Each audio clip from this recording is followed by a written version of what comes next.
Hey guys, welcome back. Here we are in the third part of the Fire Temple, and as soon as you enter this large room, which I like to call the Doughnut room because it's just so big and has a nice big hole in the middle, you want to head off to the right side, just avoid the first flame wall that is in the way, and you want to go into this door that is along the outer wall.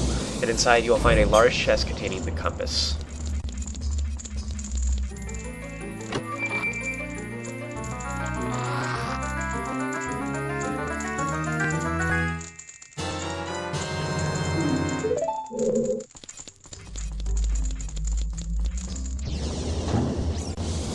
With that out of the way, you want to head off to the right to go where that giant flame wall is. Unfortunately, that way is blocked for now, so we're going to have to go the long way around.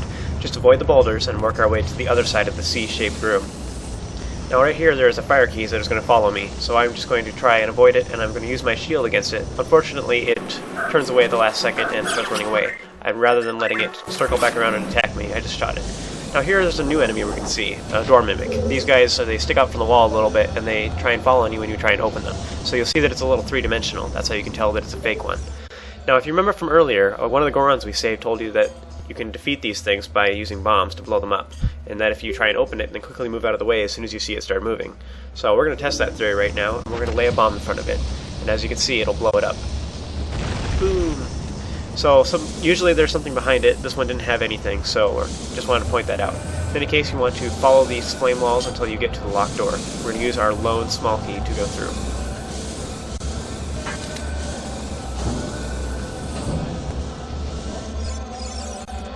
There's a Goron in this room. Unfortunately, we can't get to him at the moment, so just log him away in your memory, and just remember to come back here later. Now you want to head back through the door, and then now that we're past the impassable barrier, you want to head off to the left side of the room, just avoiding the flames along the way. So here you'll see there's a switch up ahead, but right before we jump on it, you want to see that there's an L-shaped barrier in the way. So we're going to have to avoid the barrier and head out through that one exit. So step on the switch, this will lower the flames for a moment, and now you want to head out through that one entrance, and then quickly jump across up onto this platform before the flames return. Up ahead there's a door mimic, so you're going to have to use a bomb to blow it up. Now up ahead there we're going to face our first mini-boss of this dungeon, and this one we're going to need bombs to defeat, so you might want to restock. There are some jars nearby that have bombs in each of them, so quickly slash those up and then head on through the door.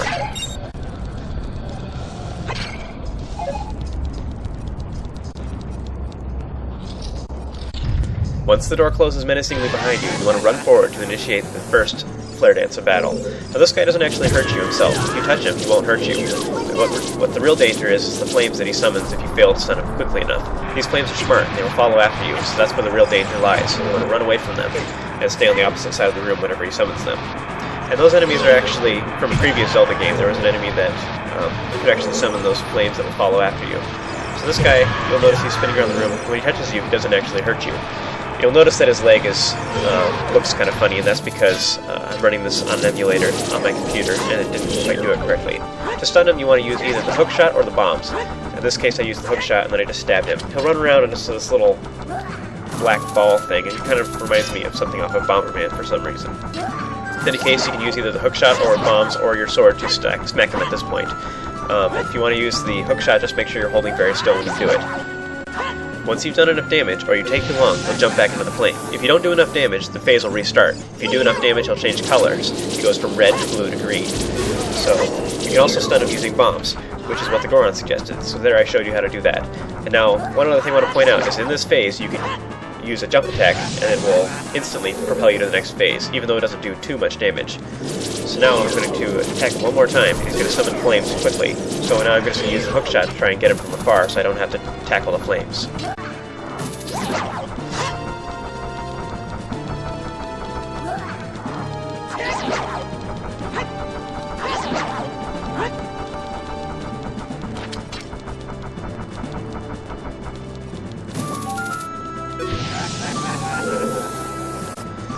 For this final portion, I'm going to show you a little trick.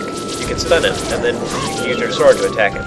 Now, after you've attacked him, he's stunned for a quick moment, and you can get on the opposite side of him, and he'll think that you've circled all the way around. You can then circle around and smack him again with your sword. In this way, you can just keep circling around him over and over again and keep him perpetually in one place.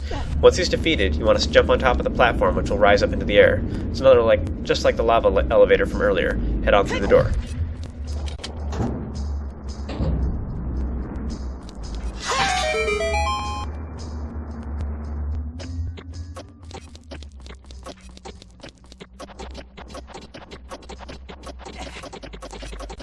Now you'll notice that the switch in this room doesn't last very long. We're going to have to use a bomb to lay it on the switch from up on the top of this ledge. This will give us more than enough time to climb up the grating before the flame returns.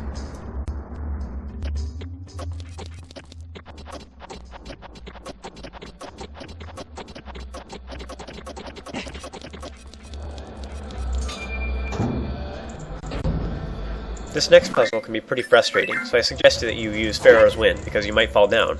If that happens, then you can just quickly teleport back to this room. It'll save you a lot of time and hassle, and a lot of frustration too.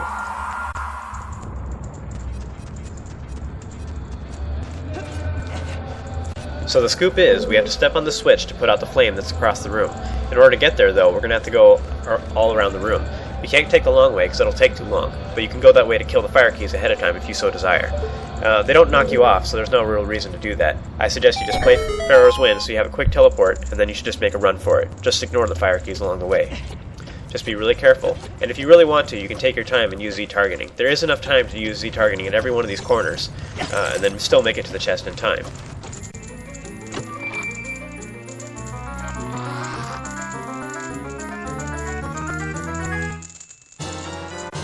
Another recurring item from previous Zelda games is the hammer. This item lets you smash things like boulders and rocks and heavy things. So whenever you see something that looks like it could be smashed, or that looks like it could have been blown up but the bombs don't work, sometimes you can use the hammer instead. So here you want to hop down and then use it on this faced thing down here. So once you've moved that block out of the way, you want to head forward, and there's some of those weird statues that we saw at the entrance. So you can use the hammer on these guys to make them disappear. This room is filled with fire keys. There's 2 right at the entrance as soon as you enter. I suggest you get rid of them as soon as possible. The other 2 are optional, but I would suggest you kill those ones too before you do anything else.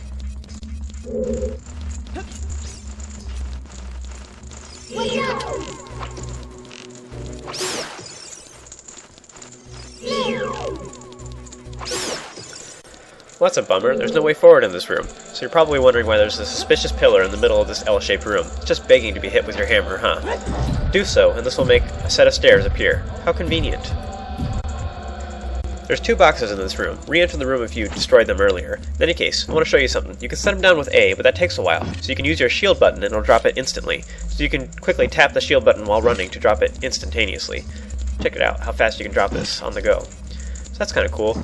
So check that out. Now I'm going to head down here. There's a switch down here that needs to be held down with one of the boxes. I'm going to use that shield trick to drop it while I'm running towards the door.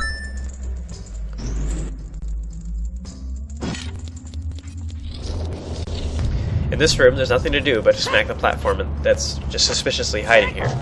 So do so, and this will make a shortcut in the donut room to get up into the donut hole in a sense.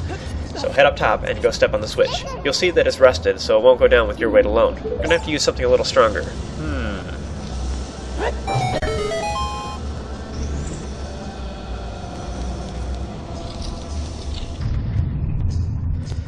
Now that we're back in this room, you can run forward and Navi will turn green and fly over to the time block. This is a little clue that we need to play the Song of Time. Do so, and this will move the block down low, so we have a shortcut to get back up onto this platform too. This will allow us to climb up top, and we can also get to the other side.